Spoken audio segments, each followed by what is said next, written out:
Amén, santos. Himno 450.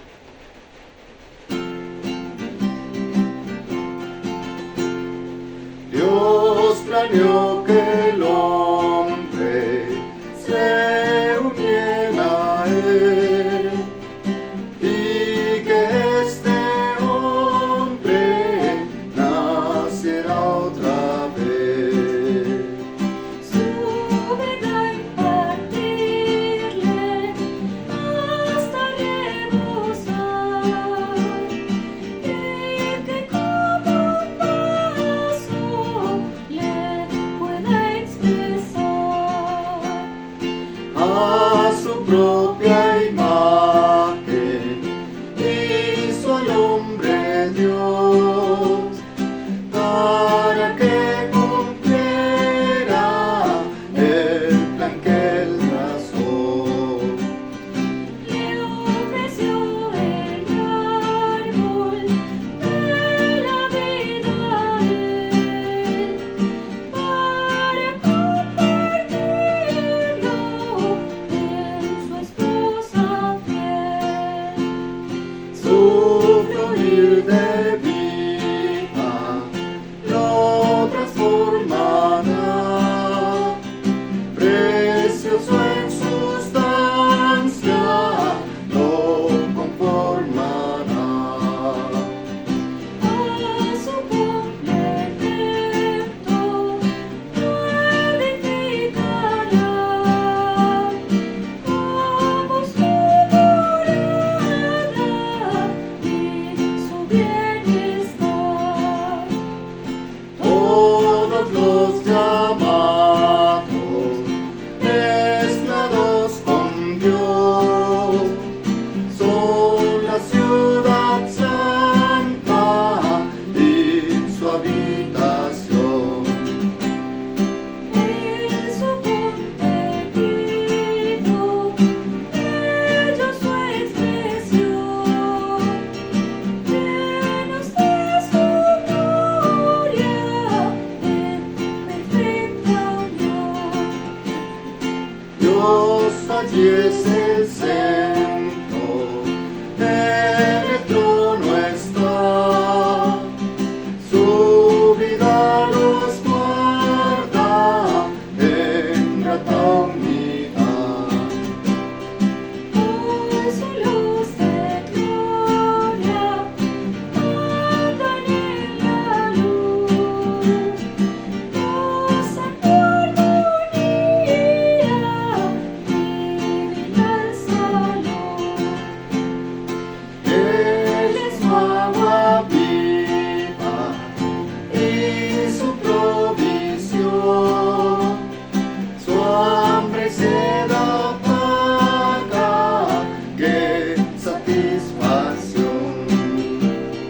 Dios mismo es su templo, siempre en él está, frente a su presencia, él le adorará. Amén.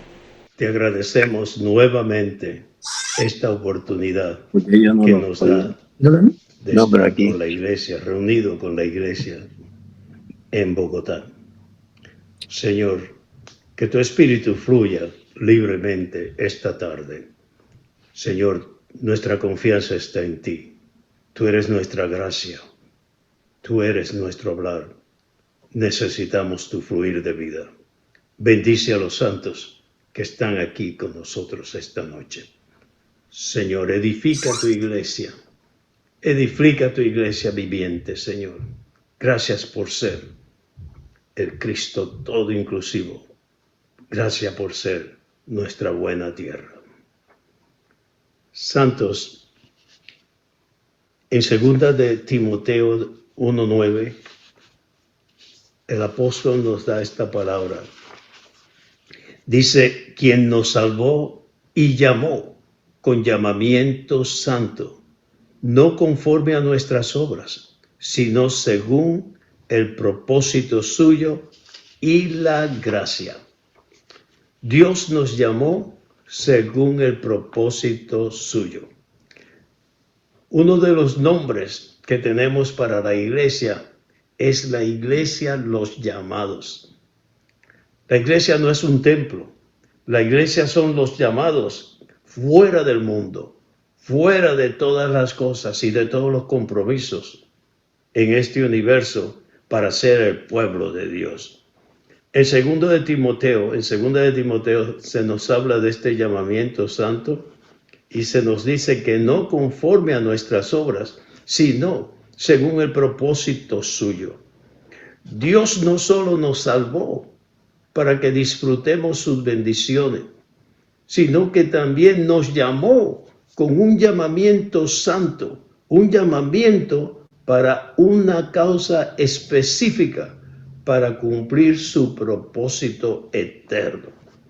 Ser llamados por Dios es ser apartados para su propósito. El propósito de Dios en 2 de Timoteo 1:9 es su plan conforme a su voluntad de ponernos en Cristo, con lo cual nos hace uno con Él para que participemos de su vida, posición, a fin de ser su testimonio en esta tierra.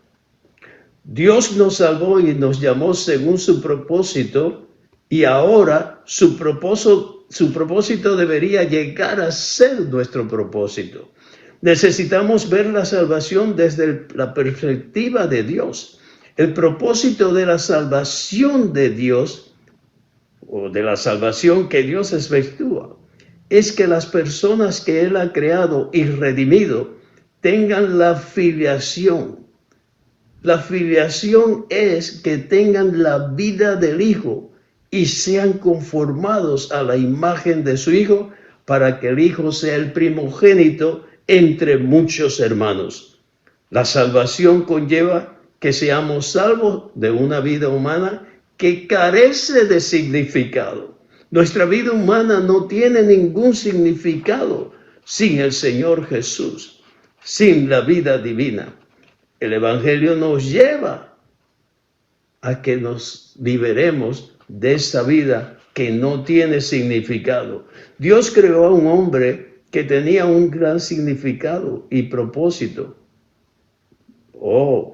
Pero el hombre cayó y el significado de su vida humana fue totalmente perdido. Con su salvación, Dios nos rescata, nos trae de regreso a nuestro propósito original, el cual es el significado de todo el universo. Todo el universo está agravado por la situación del hombre, pero cuando el Señor regrese, el universo será puesto de vuelta a su propósito original, porque los hijos de Dios, cuando sean retomados por el Señor, entonces el universo se convertirá en el verdadero propósito de Dios, donde Dios será expresado.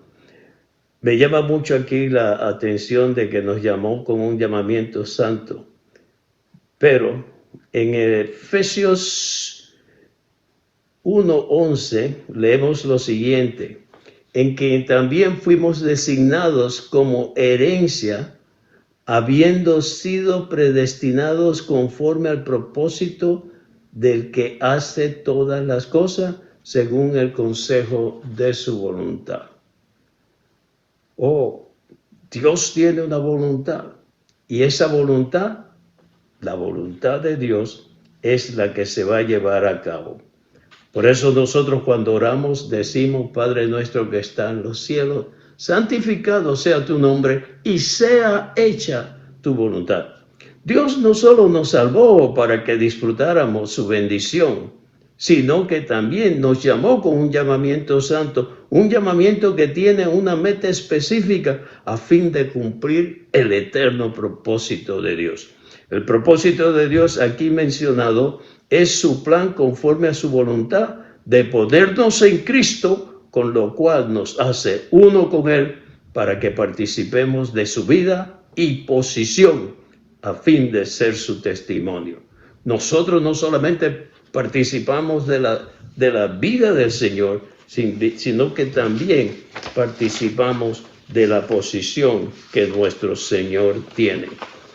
En Efesios 3, 9 al 11, dice, y de alumbrar a todos para que vean cuál es la economía del misterio escondido a lo largo de los siglos en Dios, que creó todas las cosas a fin de que la multiforme sabiduría de Dios sea ahora dada a conocer por medio de la Iglesia a los principados y autoridades en los lugares celestiales, conforme al propósito eterno que hizo en Cristo Jesús, nuestro Señor. Los ángeles están pendientes de lo que el Señor está haciendo. El Señor está haciendo una obra extraordinaria, y la obra extraordinaria que el Señor está haciendo pone en vergüenza a los principados y potestades que tratan inútilmente de parar el propósito de Dios. La Biblia no fue escrita según la lógica humana, sino en conformidad con el mover de Dios. Aunque Dios hizo muchas cosas en el Antiguo Testamento, no llevó a cabo su mover, más bien desde Adán hasta Cristo. Dios se quedó en su divinidad y permaneció en la eternidad. Pero un día, Dios salió de la eternidad e ingresó con su divinidad al tiempo, entrando al vientre de una virgen. Este acontecimiento es fuera de serie, aunque fue pronosticado de antemano que Dios entrara en el vientre de una virgen para unirse a la humanidad y que estuviera allí por 9 meses. Esto es un gran misterio, esto es un gran milagro, pero un milagro de verdad, un milagro muy efectivo. Este fue el primer paso que Dios dio en su mover. El segundo paso fue hacer de aquella virgen humana. El segundo paso fue nacer de aquella virgen humana para llegar a ser el Dios hombre. Después de permanecer en el vientre de esa virgen por 9 meses, al dejar dicho vientre, Él vino al mundo no solamente poseyendo divinidad, sino también humanidad, para ser el hombre llamado Jesús. Y cuando el ángel lo anunció, dijo, su nombre será llamado Emmanuel, Dios con nosotros. Esta persona tan preciosa, este Dios hombre, que es divino y humano, Jesucristo, el Hijo de Dios, llevó una vida humana genuina aquí en la tierra. Al final de sus días en la tierra, el Señor Jesús fue a la cruz y murió allí. Aleluya, por la muerte de Jesús. Pero la muerte no lo detuvo. Él se levantó de los muertos en resurrección. Y al levantarse, como el grano de trigo, produjo los muchos granos que son la multiplicación del Hijo primogénito, la multiplicación del primer Dios hombre. Después de finalizar su obra en la cruz, Cristo fue a dormir y descansar, aunque Él realizó una serie de cosas en el lapso que transcurre entre su muerte y su resurrección. Después Él se levantó de entre los muertos. Él resucitó por medio de su resurrección. Él introdujo su humanidad en la divinidad. Además, Él nació para ser el Hijo primogénito de Dios, a fin de ser el líder de los muchos hijos de Dios.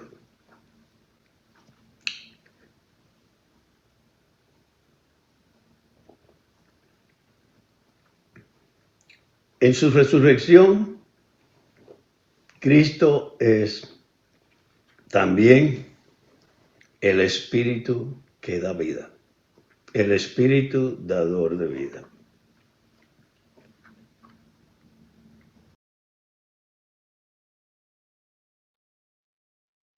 Hermano, sigue el segundo video.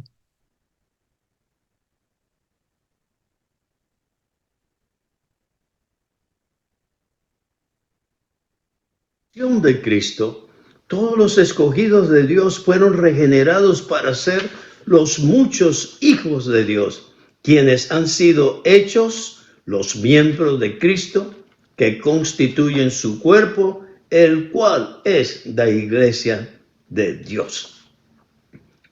Este cuerpo es el nuevo hombre en la nueva creación, y Cristo es todos los miembros de este nuevo hombre. Este cuerpo, este nuevo hombre, finalmente alcanzará su consumación en la nueva Jerusalén, la cual es la plenitud, la expresión corporativa de Dios por la eternidad. Gálatas 6:18 indica que el Espíritu, como gracia todo inclusiva, está con nuestro espíritu. Por tanto, debemos atender a nuestro espíritu, hacer todo al ejercitar nuestro espíritu. Entonces experimentaremos que el Espíritu Divino vive en nosotros, hace su hogar en nosotros y nos transforma. El Espíritu Divino vive en nosotros para orar, vive en nosotros para leer la Biblia, para hablar la palabra de Dios, amar a nuestros cónyuges y visitar a los pecadores para predicarles el Evangelio. Tal vivir es la mezcla del Dios triuno con el hombre tripartito, regenerado. Esta es la revelación divina contenida en el Nuevo Testamento.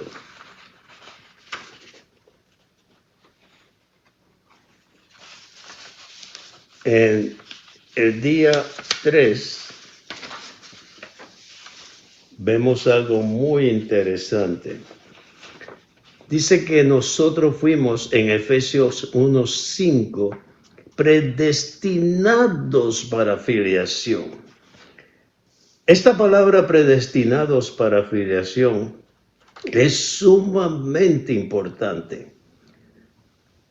En el libro de Apocalipsis hay 7 iglesias. Y una de las iglesias es llamada la iglesia en Filadelfia. La iglesia en Filadelfia es la iglesia verdadera, porque esa iglesia tiene el amor fileo, que es el amor de los hermanos.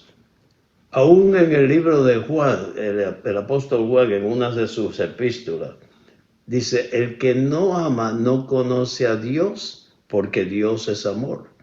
Pero sabemos que amamos a Dios porque amamos a los hermanos. La iglesia en Filadelfia es la iglesia que mantiene el amor filial.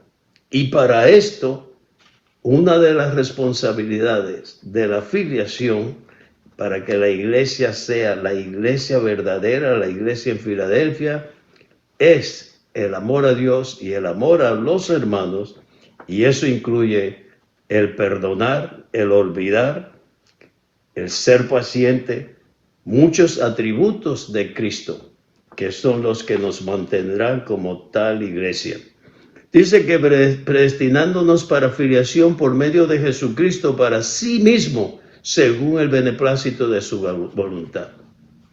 Cristo es el primogénito entre muchos hermanos, y una de las cosas que Él hace es que su amor sea manifestado en la iglesia. El 10 dice, para la economía de la plenitud de los tiempos, de hacer que en Cristo sean reunidas bajo una cabeza todas las cosas. Bueno, volviendo al asunto de la filiación, según la enseñanza del Nuevo Testamento, la filiación primeramente significa que nacemos de Dios. Nosotros no somos, no es que Dios nos recogió cuando éramos ya un poco maduros. Así no es. La filiación es que genéticamente nosotros nacemos de la vida divina y de la naturaleza de Dios. significa que crecemos con Dios y en Dios. Y en tercer lugar, significa que estamos absolutamente mezclados con Dios. Cada parte de nuestro ser está empapada, saturada, recubierta y absolutamente mezclada con Dios. En cuarto lugar, estamos calificados para heredar todo lo que Dios es, porque somos sus verdaderos hijos, porque somos la herencia de Dios. Todo lo que Dios tiene y todo lo que Dios ha planeado, esa es nuestra herencia. En quinto lugar, finalmente, somos absolutamente santificados, santos y divinos. Esto es el significado apropiado de la filiación. La filiación implica una primogenitura que nos hace aptos para disfrutar a Dios al ser mezclados con Él. Al ser mezclados con Él somos absolutamente y cabalmente santificados por Él, porque nosotros compartimos su naturaleza santa. Con Él y en Él, interiormente y exteriormente, somos hechos santos y divinos. Alabado sea el Señor por su obra. Este es el propósito eterno de Dios. Este es el plan de Dios para con sus escogidos. El propósito de Dios consiste en que la iglesia sea santificada a tal grado, esto es,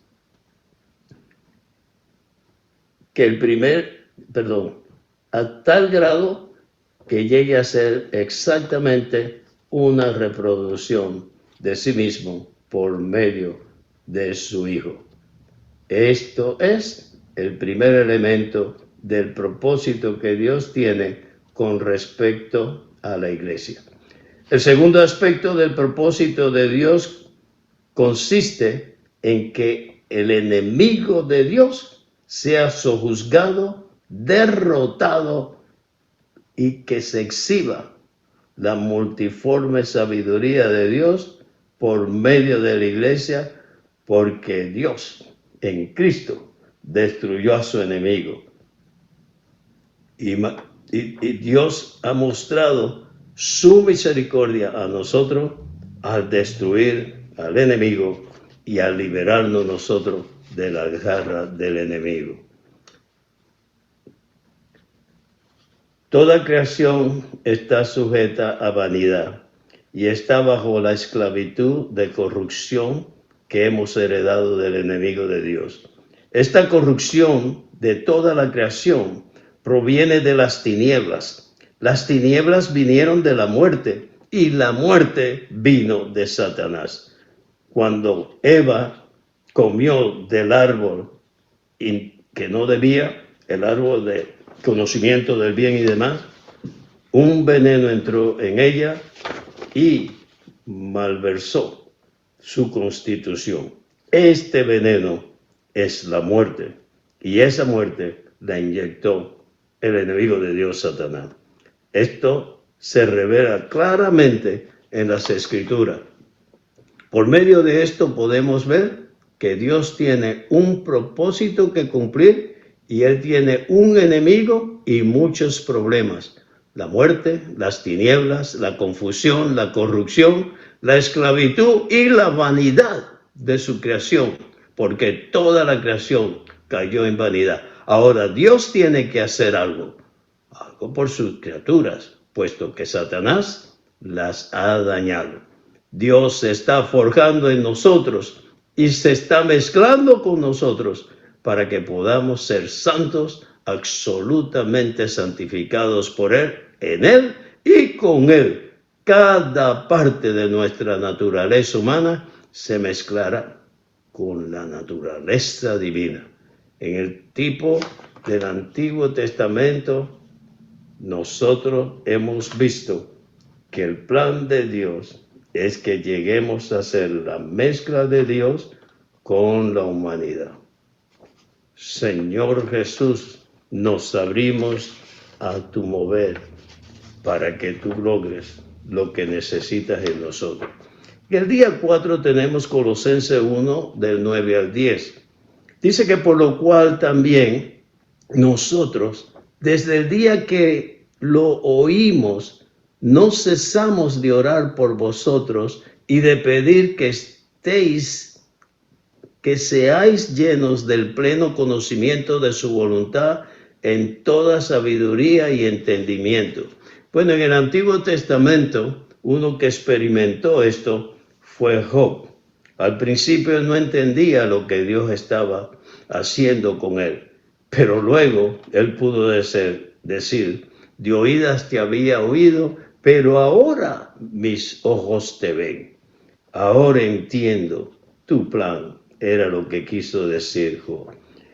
Bueno, esta sabiduría y entendimiento espirituales son para que nosotros andemos como es digno del Señor, agradándole en todo, llevando fruto en toda buena obra y creciendo por el pleno conocimiento de Dios hasta que todos lleguemos a la madurez, a la plena madurez de nuestro Señor Jesucristo.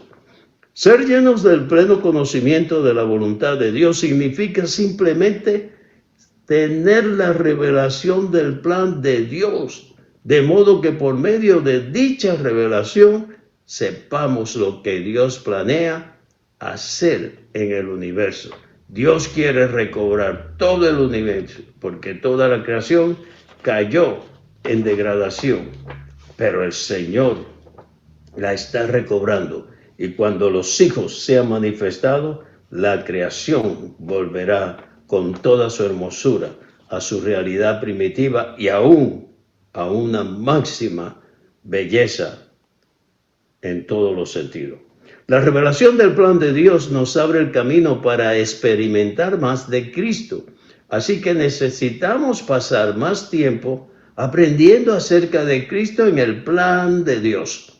Esta es una de las razones más importantes por las que tenemos que leer las Escrituras. Leemos las Escrituras no para recibir doctrina ni enseñanzas, sino para recibir la revelación de Cristo y el pleno conocimiento del plan eterno de Dios. La Biblia abre la cortina universal, el velo universal, para mostrarnos lo que está en la mente de Dios y lo que Dios planea hacer con el universo. Este plan consiste en hacer que su Hijo lo sea todo. El deseo de Dios, su plan, su pensamiento, es hacer que Cristo lo sea todo y en todo. Este es el contenido de las Escrituras. Primeramente recibimos el conocimiento del plan de Dios y luego, sobre la base de este conocimiento, andamos como es digno del Señor. Conocer la voluntad de Dios y el plan eterno de Dios nos permite andar como es digno del Señor.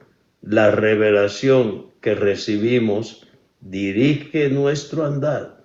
Nuestro andar es regido por la revelación que obtengamos al leer la palabra.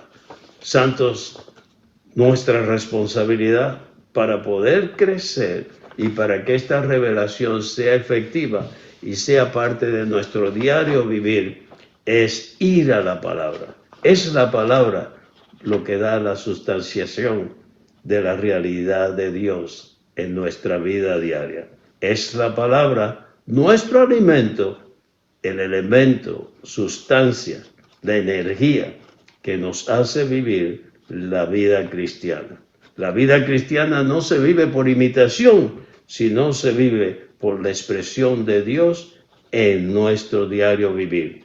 Y en verdad, este es el misterio de la piedad. La totalidad del libro de Colosenses nos habla claramente sobre la voluntad de Dios. Según la voluntad de Dios, Él hizo que toda su plenitud habitara en Cristo, con lo cual le dio a Cristo el primer lugar en todas las cosas e hizo que Cristo estuviera en nosotros como nuestra vida y nuestro todo. Nuestra vida es Cristo. Nosotros tenemos la vida de Dios en nosotros a nuestra disposición, dispensándose todo el tiempo. Necesitamos darnos cuenta del hecho de que estamos muertos, sepultados, pero que a la vez estamos resucitados juntamente con Cristo y que nos hemos despojado del viejo hombre, Adán, y nos hemos vestido del nuevo hombre, Cristo. También necesitamos ejercitarnos para aplicar su muerte a los miembros de nuestro cuerpo, permitir que su paz arbitre y gobierne en nuestros corazones y permitir que su palabra more ricamente en nosotros a fin de que lo expresemos en nuestro diario vivir. En resumen, la voluntad de Dios es nada más que Cristo, quien es el todo y en todos, sea manifestado y magnificado en nosotros. Debemos tener claro que la voluntad de Dios es que Cristo sea el todo para nosotros. Necesitamos poseer a Cristo, experimentarlo y aplicarlo en todas las cosas de nuestro diario vivir. Cristo debe ser todo en nuestro andar. Hermanos, en el día 5 de esta semana tenemos estos versículos en Mateo 7, 21 y 23. Estos versículos nos dicen lo siguiente: no todo el que me dice Señor, Señor, entrará en el reino de los cielos. Esto es una gran advertencia. A mí me maravilla cómo la gente usa el nombre de Jesús en vano. El nombre del Señor es tan santo, es tan poderoso, significa tanto. Él nos ha dado su nombre y nos dice que cualquiera que invocar el nombre del Señor será salvo. En nuestro diario vivir, nosotros necesitamos constantemente ser salvos, pero muchos platican, llaman, invocan o dicen el nombre del Señor y aún lo usan como maldiciendo. Señor Jesús, no podemos tolerar que no se use tu nombre en vano. Bueno, dice que no entrarán en el reino de los cielos sino el que hace la voluntad de mi Padre que está en los cielos. El Señor dice en un versículo, dice, el que me ama hará la voluntad de mi Padre, porque yo he hecho la voluntad de mi Padre. Aún decir que amamos al Señor necesita ser corroborado con que busquemos la voluntad del Padre. Por eso oramos, Padre nuestro, hágase tu voluntad, como en el cielo, así también en la tierra. Y esto es también para nuestro diario vivir. Hágase tu voluntad en nuestro diario vivir. Muchos me dirán en aquel día, Señor, Señor, ¿no profetizamos en tu nombre? Y en tu nombre echamos fuera demonios, y en tu nombre hicimos muchas obras poderosas. Cuidado, hermano. Muchos buscan obras poderosas. Y más aún, cuando venga el anticristo, las obras poderosas se van a manifestar. Pero vamos a tener que estar al tanto. ¿Cuál es la fuente de esas obras poderosas? Porque no todo el que hace esas obras la hace con la permisión del Señor, con el contactar al Señor, con el ser uno con el Señor. Si el Señor no está en lo que hacemos, aunque suene bien, no será bien recibido. Oh Señor Jesús, no profetizamos en tu nombre y en tu nombre echamos fuera demonios y en tu nombre hicimos muchas obras poderosas y entonces les declarará, nunca os conocí. Bueno, voy a leer aquí este párrafo porque es muy importante. Escuche esto. Mateo 7:21 no se refiere a la realidad del reino de los cielos hoy en día, sino a la manifestación venidera del reino en el futuro. Para entrar en el reino de los cielos, necesitamos hacer dos cosas. Primeramente, debemos invocar al Señor y hacer la voluntad del Padre Celestial. Invocar al Señor basta para ser salvos, pero para entrar en el reino de los cielos, necesitamos también hacer la voluntad del Padre Celestial. Por lo tanto, no todo el que dice Señor, Señor entrará en el reino de los cielos, solo entrarán aquellos que invocan al Señor y a la vez hacen la voluntad del Padre Celestial. Puesto que entrar en el reino de los cielos requiere también que hagamos la voluntad del Padre Celestial, difiere claramente de entrar en el reino de Dios por medio de la regeneración. La entrada al reino de Dios se obtiene naciendo de la vida divina. La entrada al reino de los cielos se obtiene viviendo esa vida. Debemos estar claros con esto. En la última sección de la continuación del reino, de la constitución del reino, ya no se trata de lo negativo, es decir, de nuestro mal genio, nuestra concupiscencia, nuestro yo, nuestra carne, nuestras ansiedades. Es un asunto absolutamente positivo, el de hacer la voluntad del Padre que está en los cielos. El pueblo del reino no está en pro de nada que no sea la voluntad del Padre. No estamos aquí meramente para vencer nuestro mal genio, nuestra concupiscencia, nuestro yo, nuestra carne, ni para ser buenos y compadecernos de otros, sino para llevar a cabo la voluntad del Padre Celestial, y a fin de hacerla tenemos que andar por el camino angosto. En la enseñanza de los filósofos mundanos no se encuentra la vida divina, la naturaleza divina, ni el camino divino. Pero aquí la constitución del reino de los cielos da por resultado máximo la voluntad del Padre Celestial. Esto significa que nosotros tenemos un Padre Celestial y que somos sus hijos. Sin embargo, en la última sección de la Constitución, no solo es un asunto de vida, sino también un asunto de buscar y llevar a cabo la voluntad del Padre. Nuestro Padre tiene una voluntad que cumplir y nosotros podemos llevarla a cabo solamente por medio de su vida. Así que necesitamos vivir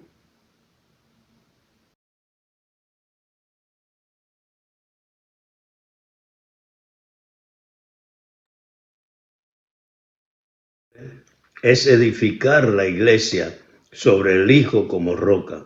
Esto se desarrolla plenamente en el libro de los Hechos, en las epístolas y en el libro de Apocalipsis. El Nuevo Testamento revela que la voluntad divina y eterna de Dios es edificar la iglesia. En Mateo 7:22, las palabras aquel día se refieren al día del tribunal de Cristo. En el día del juicio, cuando todos los creyentes se presenten ante el tribunal de Cristo, muchos le dirán al Señor que ellos profetizaron, echaron fuera demonios e hicieron obras poderosas en su nombre, mas serán rechazados por el Señor. La palabra conocer en Mateo 7:23 significa aprobar. Esa misma palabra griega en Romanos 7:15 es traducida admitir. El Señor tiene que aprobar, tiene que admitir lo que nosotros hemos hecho, queremos hacer o estamos haciendo. En ese versículo, Pablo dice, porque lo que hago no lo admito. Porque lo que hago no lo admito. El Señor nunca aprobó a aquellos que profetizaban, echaban fuera demonios y hacían muchas obras poderosas en su nombre, pero que no lo hacían conforme a la voluntad del Padre Celestial. No fueron hechas conforme a la voluntad divina. Así que aquellos que hacen tales cosas, aún en el nombre del Señor, no entrarán en el reino de los cielos, sino que estarán apartados del Señor, esto es, serán excluidos de la manifestación del reino en la era venidera. Esta advertencia es muy seria y tenemos que tener mucho cuidado porque no debemos hacer nada sin la voluntad de Dios. Tenemos que orar, tenemos que invocar su nombre y a la vez tenemos que seguir adelante con Él. Finalmente, en el día 6, Mateo 7, 13, 14 dice, entrad por la puerta estrecha, porque ancha es la puerta y espacioso el camino que lleva a la destrucción, y muchos son los que entran por ella, porque estrecha es la puerta y angosto el camino que lleva a la vida, y pocos son los que la hallan, porque para hallarla usted tiene que estar totalmente mezclado con Dios y en contacto con Dios en su diario vivir. Es posible hacer ciertas obras en el nombre del Señor, pero no de acuerdo con la voluntad de Dios. ¿Está usted haciendo esta clase de obra o la voluntad de Dios? ¿Cuál de los dos? En todo lo que hacemos debemos tener la certeza de que estamos haciendo la voluntad del Padre Celestial. Y para eso nosotros tenemos que tener contacto constante con el Padre, y este contacto solo se puede conseguir a través del Hijo, porque nadie puede ir al Padre sino por medio del Hijo, quien es el camino, la verdad y la vida. De otro modo, el Señor Jesús nos dirá, hacedores de iniquidad, incluso profetizar en el nombre del Señor, pero no hacerlo conforme a la voluntad del Padre, es una especie de iniquidad. Además, echar fuera demonios en el nombre del Señor y hacer obras poderosas que tanto nos atraen en su nombre, sin que estos sean conforme a la voluntad de Dios, son también iniquidad a los ojos del Rey Celestial.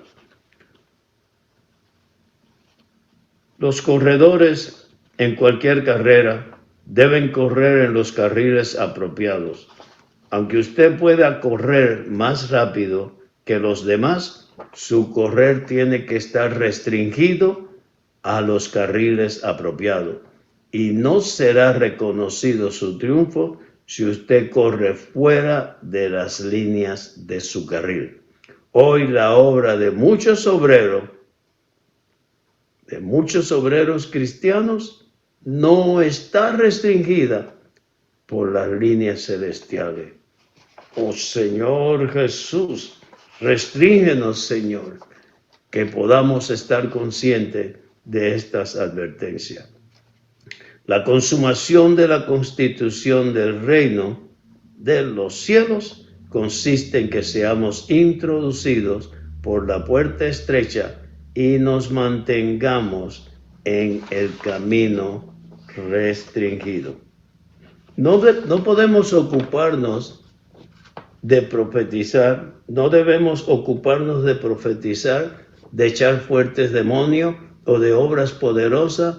Al contrario, lo que debemos es ocuparnos solamente de hacer la voluntad de nuestro Padre Celestial. Podemos conocer la voluntad del Padre por la vida y naturaleza del Padre en nuestro interior. Ella es la que decide. Nosotros, si no contactamos al Señor, no vamos a tener la certeza de que estamos haciendo las cosas en el Señor. Señor Jesús, te amamos, Señor. Hermanos, estas advertencias son muy prudentes y muy necesarias para que andemos según el Señor lo desea. El versículo 24 dice, el rey dijo, todo aquel, pues, que oye estas palabras mías y las pone por obra, será semejante a un hombre prudente que edificó su casa sobre la roca. Aquí la palabra roca no se refiere a Cristo, sino a su sabia palabra, la palabra que revela la voluntad de su Padre que está en los cielos. El vivir y la obra del pueblo del reino deben estar sobre el cimiento de la palabra del nuevo rey para la realización de la voluntad del Padre Celestial. En esto consiste entrar por la puerta estrecha y andar por el camino angosto. Aún si no podemos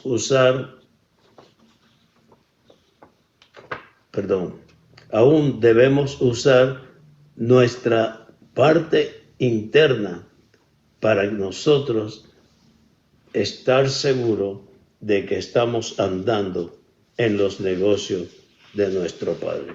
A veces hay que pagar un precio muy serio por la voluntad de Dios y nosotros muchas veces estamos rebeldes a la voluntad de Dios.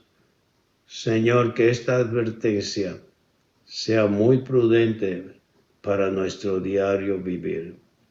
Gracias, Señor, que no nos dejas en oscuridad y que nos pones muy claro tu plan. Gracias, Señor, por tu propósito, que nosotros podamos tener el entendimiento apropiado, el entendimiento espiritual para llevar a cabo tu voluntad. Y que cada día nosotros busquemos primeramente la voluntad de nuestro Padre.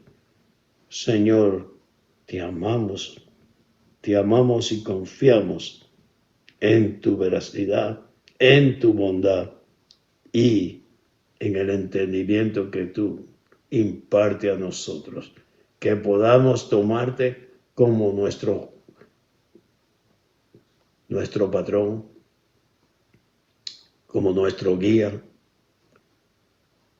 y que en todo tú estés presente. Solo tú entiendes la voluntad del Padre y solo contigo nosotros podemos llevar la voluntad del Padre a cabo. Gracias por tu misericordia. Ten compasión de nosotros y sigue edificando la iglesia. Amén, Señor. Te amamos.